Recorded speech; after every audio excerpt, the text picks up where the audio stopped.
কি গান করছে এটা? বাংলা না ইংলিশ? দেখো বন্ধুরা কটা বেজে গিয়েছে ঘড়িতে, আর এখনো তোমাদের দাদাভাই ওঠেনি। কখন থেকে ডেকে যাচ্ছি যে ওঠো। হ্যালো এভরিওয়ান, গুড মর্নিং সবাইকে। তো এখন সকাল 9টা বাজে, আর আজকে হচ্ছে রবিবার। আর তোমাদের দাদাভাই এখনো ঘুম থেকে ওঠেনি, 9টা বাজে, তাও ওর ঘুম ভাঙছে না। ওর আজকে ডিউটি সকালে নেই, সেই জন্য এখন আর ঘুম থেকে উঠছেই না। আজকে কখন ঘুম থেকে উঠবে জানি না, ডাকছি তো আমি অনেকক্ষণ দিয়ে যে ওঠো ওঠো, উঠছেই না। আমি তো উঠে সব কাজকর্ম সেরে নিয়েছি, তবুও এখনও উঠছে না। সকালে কি খাবে না খাবে সেগুলো জিজ্ঞাসা করছে, কিছুই বলছে না। তো দেখি কখন ওঠে, তারপরে সব কিছু করবো। অনেকবার জিজ্ঞাসা করার পরে তারপরে তোমাদের দাদাভাই বললো ঠিক আছে তাহলে সকালে আজকে ব্রেকফাস্টে একটু চাউমিন করে দাও, ডিম দিয়ে চাউমিন করে দাও, সেটা খেয়েই আজকে ব্রেকফাস্টটা কমপ্লিট করবো। আমি ঠিক আছে তাহলে, সেই জন্য আমি তাড়াতাড়ি করে বসিয়ে দিলাম এদিকে এসে। তো আজকে সকালে আর চা বিস্কুট কিছুই করবো না, ভাবছি যে চাউমিনটা দিয়েই আজকে সকালবেলার ব্রেকফাস্টটা করে নেবো। কেননা অনেকটা বেলা যেহেতু হয়ে গেছে, সেহেতু ব্রেকফাস্টটা করে আবার দুপুরে লাঞ্চে রান্নাবান্না করতে হবে। তো নর্মালি চাউমিন যেরকম হয় বাড়িতে সেইভাবেই করেছি, এক্সট্রা কিছু করিনি।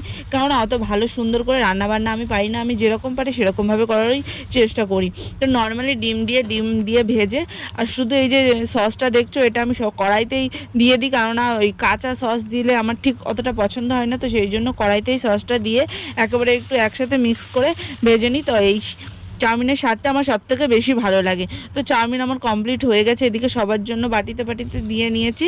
তো সবাই চাউমিন খেয়ে নিয়েছি, তারপরে দুপুরে রান্নাবান্না করার জন্য এদিকে চলে এসেছি। এই যে দেখছো উচ্ছে ভাজছি। তো জানো তো এই উচ্ছে ভাজা করতে করতে আমার কড়াতে পুড়ে গিয়েছিল। তো তারপরে এদিকে রান্নাঘর পুরো পরিষ্কার করে নিয়েছি, দেখতেই পেলে। তো এদিকে দেখছো পুচকে একটু ছোট্ট করে গান করছিল, কি ইংলিশ গান কিছুই বুঝতে পারছিলাম না, তো রানিং করে দিয়েছিলাম। আর ওদিকে প্রথমেই দেখবি ইংলিশ গানটা কি করছিল, তোমরা বুঝতে পারবে। তারপরে আবার এসে সব কাজকর্ম গুছিয়ে নিলাম, এদিকে রান্নাঘরটা পুরো মুছে ঝেড়ে ঝুড়ে পরিষ্কার করে নিলাম। কী ভাবছো যে এখানেই আমার কাজ শেষ? না না, কলে যেই থালা বাসনগুলো রেখে গিয়েছিলাম সেগুলো তো এবার মেজে ঘষে পরিষ্কার করে নিতে হবে। তো ঝটপট করে সেগুলোও আমি মেজে ঘষে নিচ্ছি। আর জানো তো রান্নার পরে এইসব থালা বাসন পরিষ্কার একদম রান্নাঘর ফিটফাট করে না নিলে না আমার একদম ভালো লাগে না। কারণ ওই পরে গিয়ে আবার দেখবো সব নোংরা হয়ে আছে, এরকমটা একদম ভালো লাগে না। তো ঘরে এদিকে গান চলছিল, আর এদিকে দেখো ওর অবস্থা কীরকমভাবে নাচ করছে। এটা কোন দেশের স্টাইলের নাচ ঠিক বুঝতে পারছি না, তোমরা জানলে জানিও।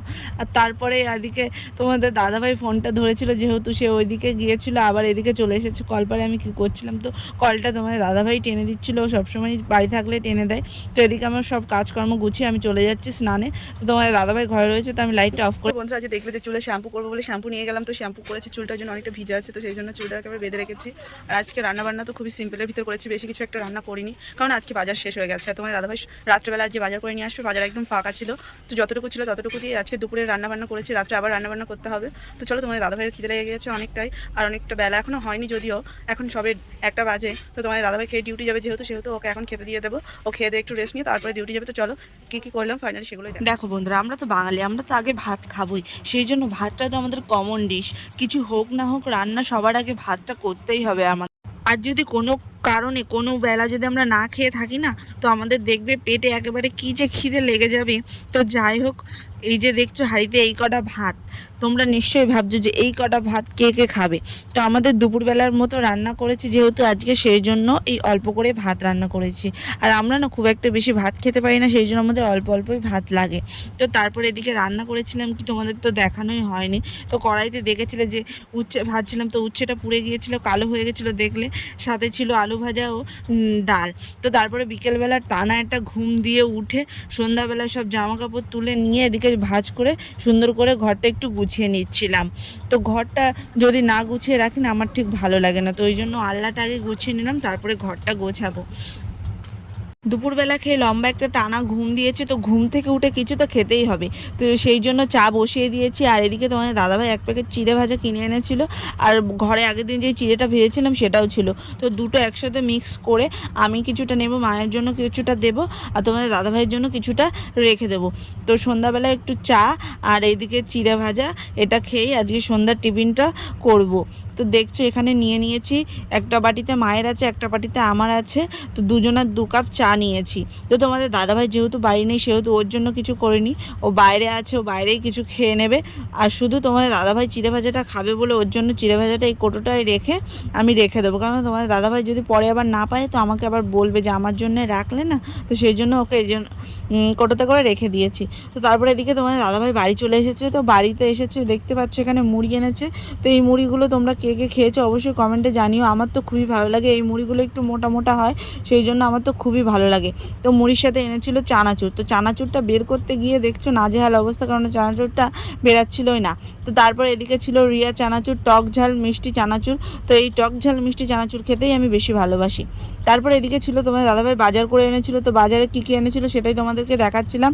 তো ওর কুমড়ো আর পুঁই শাক খেতেও প্রচণ্ড ভালোবাসে, তো সেই জন্য বাজার করতে গেলে যদি কুমড়ো আর পুঁই শাক পায় তো নেবেই ও কুমড়ো পুঁই শাকটা, কেননা ও খেতে ভালোবাসে বলে সবসময় যদি বাজারে ভালো পুঁই শাক পায় তো নিতেই হবে ওর। তো তারপরে এদিকে বেগুন এনেছিল, পটল এনেছিল, মানে নর্মালি বাজারে যা যা করে মানুষ সেইগুলোই এনেছিল। তো সাথে পেঁয়াজ আলু সব, আদা রসুন অনেক কিছুই ছিল। তো আমি সব একটা করে বার করছিলাম। তো এদিকে সব বার করে ঝুড়িতে গুছিয়ে নেব। এখন অনেকটাই রাত হয়ে গেছে আর রাতের রান্নাবান্নাও আমি শুরু করে দিয়েছি। রাতে করেছিলাম একটু রুটি আর আলু চচ্চড়ি। রুটির সাথে তোমাদের দাদাভাই আবার আলু চচ্চড়ি খেতে খুবই ভালোবাসে। আলু চচ্চড়িটা আমারও খুব ভালো লাগে, কেননা রুটির সাথে একটু আলু চচ্চড়ি এটা এরকম খেতে কে না ভালোবাসে বলো, আমার তো খুবই ভালো লাগে। তো এদিকে রুটি করে আমি সব গুছিয়ে নিয়েছি। তো আমরা রুটি সামান্য দুটো দুটো করেই খাই, তিনজনের প্রায় 6টা রুটি করলেই আমাদের হয়ে যায়। তো এদিকে মায়ের জন্য আমি রুটিটা দিয়ে দিলাম। তো তারপরে এদিকে তোমাদের দাদাভাইয়ের আমি খেতে বসে গিয়েছি। আর সত্যি কথা বলতে গাইস, আজকে রুটির তরকারিটা যা হয়েছিল না, আলু চচ্চড়িটা খুব সুন্দর হয়েছিল। তো গাইস আজকের ভিডিওটা এই পর্যন্ত। ভালো লাগলে অবশ্যই একটা লাইক কমেন্ট অ্যান্ড শেয়ার করে দিও। তোমরা যারা আমাদের চ্যানেল এখনও সদস্য হওনি জলদি জলদি সাবস্ক্রাইব করে নাও, ফলো করে নাও। দেখা হচ্ছে আবারও কোনো একটি নতুন এরকম ভিডিওতে। টাটা, বাই বাই, শুভরাত্রি সবাইকে।